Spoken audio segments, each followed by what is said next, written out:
Hello everybody, and welcome to part 3 of our 5-part series on building and detailing the Revell Monogram 148 scale B-26 Marauder. In part 3 we'll focus on super detailing the machine guns, the engines, the bomb bays, and we'll start detailing and painting the interior. The first step in modifying the kit's guns for the Master's 2-part brass barrels is to carefully snip off the plastic barrels and then flatten the surface with a sanding stick. The hole for the brass barrel is progressively enlarged so that the plastic sidewalls will not collapse. Create a pilot hole and start with a .021 inch bit and work up to a .040 inch bit. The gun cooling jackets need to be reamed out with a .028 inch drill bit and then a .0292 inch drill bit to remove the tiny inside brass burrs. A tiny drop of super glue was then applied to the base of each barrel to glue the two parts together. The Master's 2-part brass barrels add a realistic appearance to the kit supplied guns. Note the flat surfaces and the pilot hole on the twin tail gun, which was created with a pin vise. It is important to get the pilot hole centered so that the drilling will not be skewed to one side. Note how thin the plastic walls are. If the hole starts to get off-centered as you drill, carefully peel off some of the plastic from the thicker side with the tip of a sharp number 11 X-Acto blade, and then skip a drill bit size. The barrel base is .039 inches in diameter, and the .04 inch zero holes will provide a little bit of play for positioning the barrels. Applying a tiny drop of white glue to the inside of each hole will hold the barrels in place until they dry. Once the second barrel was set in place and both barrels were straight, tiny drops of super glue were applied to the base of each barrel where they meet the plastic. The twin tail gun looks much more realistic. Note how straight the barrels are to each other and to the base. In order to be able to insert the turret into place in the fuselage, after the fuselage halves are closed up, glue the parts together, remove the ring that allows the turret to turn, and then fix the seams. The Eduard photo etch ring for the turret is too wide, so a new positioning plate was made and the holes for the turret were traced onto the new plate. Holes were drilled all around the circle and the remaining plastic was cut out. The circle was sanded smooth using various sizes of wood dowels with sandpaper wrapped around them. The finished hole should have some play in it so that the turret will just slide down into it. Note the reinforcing strips on the sides of the turret's positioning plate. Positioning the new plate using the tabs located on the inside of the fuselage makes the turret sit too high. The tabs were removed and a new shelf was added slightly lower than where the location of the original tabs were. The new plate was glued into place with Tester's red tube glue on one side. The fuselage was quickly closed up with tape so that the plate could be properly positioned while the glue was still sticky. The turret now sits lower and is properly positioned in its height in the fuselage. The bases of the turret guns need to be slightly wider to accept the 2-part brass barrels. The .015 .125 inch strips were superglued into place and then carefully trimmed and sanded smooth to blend into the sides of the guns. The 2-part brass barrels were attached using the same techniques as the other guns. The turret looks much more realistic with the brass barrels added to enhance its appearance. The Eduard photo etch parts have been added to the tail gun, and the mole punch-outs on the control arms were hidden with tiny .015 inch discs made from a Waldron punch tool. The lower nose canopy gun was replaced with a spare gun so that the 2-part brass barrels could be added. Kit's Norden bomb sight is large, and it interferes with the placement of the kit-supplied center nose gun. It was also replaced with a spare gun, but it will still result in the gun being set at a slight angle. The guns for the gun packs were cut off and the front slightly reshaped. Holes were drilled for the two-part brass barrels, and small lengths of .060-inch diameter rod were added to set the depth of each barrel. The positioning holes in the fuselage for the gun packs were enlarged to .065 inches to allow for some play so that the gun packs could be properly positioned. To get the correct amount of weight, the model was taped together and all the parts added. Weights were then carefully added until the fuselage was sitting firmly on its tricycle landing gear. A box was made on the backside of the cockpit bulkhead and filled with lead weight. Additional weight was superglued into place on both sides of the fuselage between the cockpit bulkhead and the forward bomb bay bulkhead.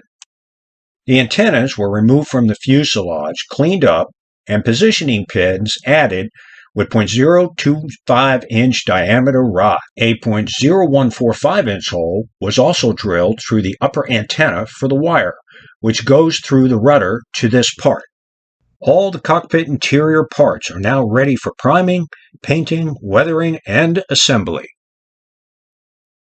The engine cowlings, propellers, and engines are now ready for priming, painting, and adding additional detail. All the parts for the bomb bay are also ready for priming, painting, and weathering. The landing gear parts were inspected one last time to be sure there were no mold punch-outs left on the insides of the doors or on the landing gear. Using round toothpicks allows for the airbrushing of both sides of these parts. Use balsa strips with masking tape folded over itself to attach parts for airbrushing. When one side is completed, remove the parts, apply new masking tape, flip the parts, and continue airbrushing. A base coat of flat white should always be used for a flat yellow color. Minor imperfections were found on the bombs, so they were fixed and the areas re-airbrushed with primer and then white paint. Note how crisp the flat yellow looks with a flat white undercoat. A large strip of masking tape was set onto each bomb to ensure that the masking tape for the yellow stripes were straight and in the same location on each bomb. The bombs were then airbrushed olive drab. With the masking tape removed, the flat yellow lines are straight, with sharp demarcation lines between the colors. The propeller tips were airbrushed flat white first, and the inside areas of the cowlings and the backsides of the engines were airbrushed zinc chromate green. The propellers were then airbrushed flat yellow. The propellers had tiny raised lines for the yellow tips, and the masking tape was set on both sides of the propellers along these lines. The propellers were then airbrushed flat black. With the tape removed, the demarcation lines between the flat black and flat yellow colors is very sharp. The firewalls for the engines were masked off with small strips of masking tape. The engines were then airbrushed with a gloss medium gray color. The cylinders were then brush painted with Tester's gun metallizer, which seeps between the cooling vanes of the cylinders. Holes were drilled between the tops of the cylinder heads on the back row and at the top of the front row of the cylinders. The quick boost engines have holes for the wiring instead of a spark plug harness. The quick boost engines have no cylinder push rods. Use a .020-inch diameter plastic rod, ink silver with a Sharpie, to replicate these important details. Each cylinder gets 2 push rods, and the tops are located under the rocker arms. With the push rods complete, now it's time to start wiring up the engines. Brass beading wire 34 gauge was stretched to make it stiff. Lengths were inserted into the holes for the rear rows of cylinders first. Note how the brass beading wires are curved for the back row of cylinders. With the back row of cylinders on both engines complete, it's time to start adding spark plug wires to the front rows. Each cylinder in the front row gets two wires. One goes into the small hole, which was drilled into the top of the cylinder head. The other one attaches onto the top side of the cylinder. Each engine now has over 50 parts installed. After priming the landing gear doors, some minor blemishes in the surfaces was detected. These were sanded out with sanding sticks, the surfaces polished with steel wool pads, and then reprimed. The outside surfaces of the landing gear doors were airbrushed dark gold gray. These surfaces were then masked for airbrushing the inside areas. The inside surfaces of the landing gear doors and the bomb bay doors were airbrushed with zinc chromate green with some flat white added to lighten up the base color. The surfaces were then dry brushed with silver paint. These parts are now ready for pencil pastel weathering. The wheels were airbrushed flat black and then masked for airbrushing the hubs a steel color. A pencil outlined the edges of each hub, which were then carefully cut out.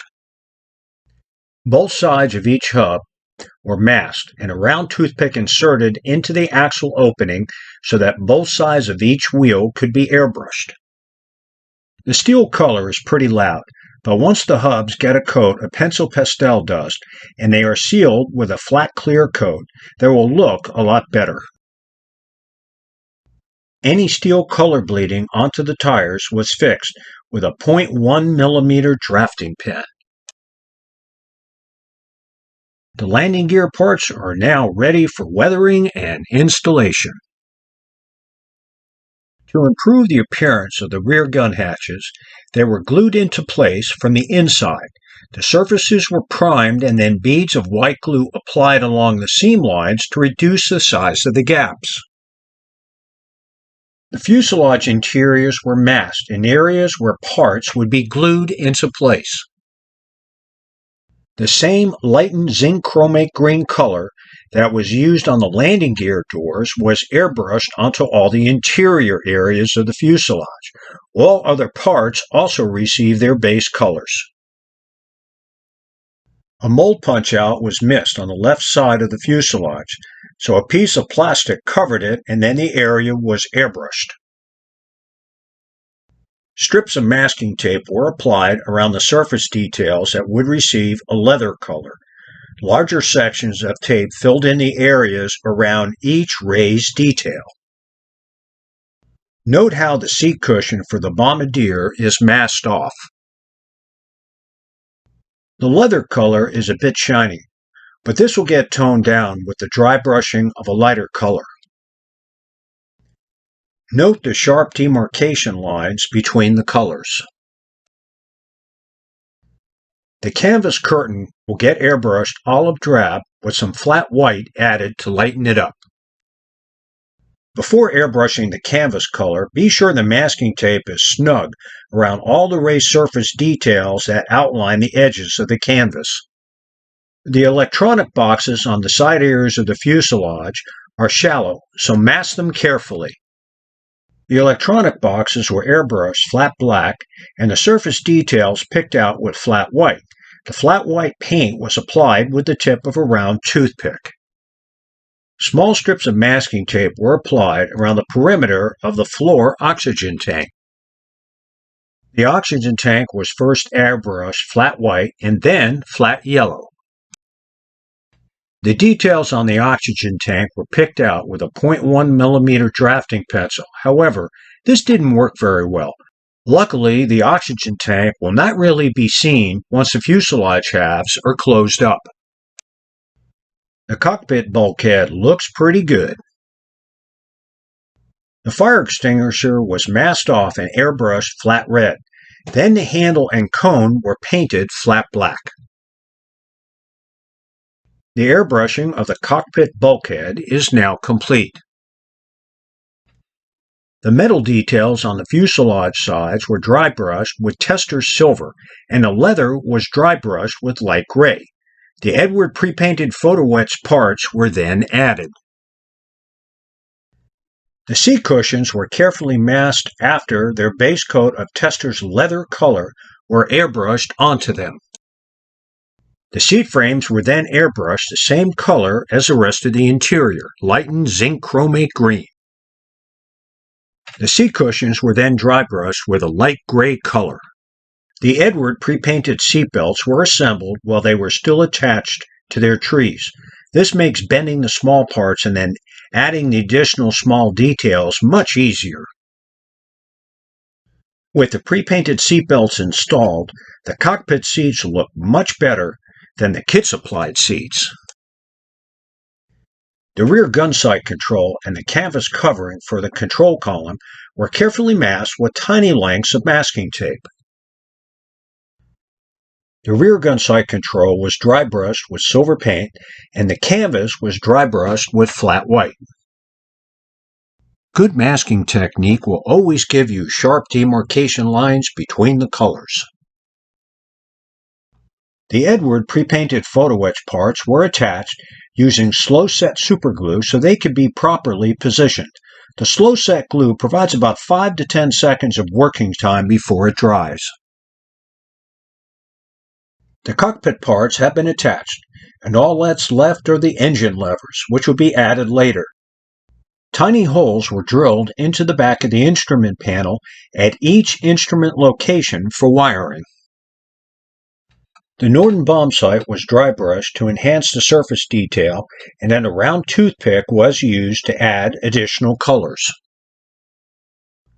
The Brom racks were also dry brushed with silver paint to enhance their appearance.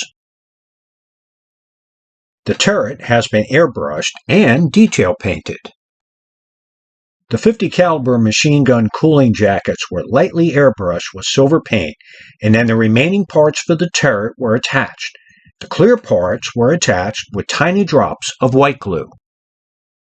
Thanks for watching Part 3 of Building and Detailing the Revell Monogram 148 scale B-26 Marauder.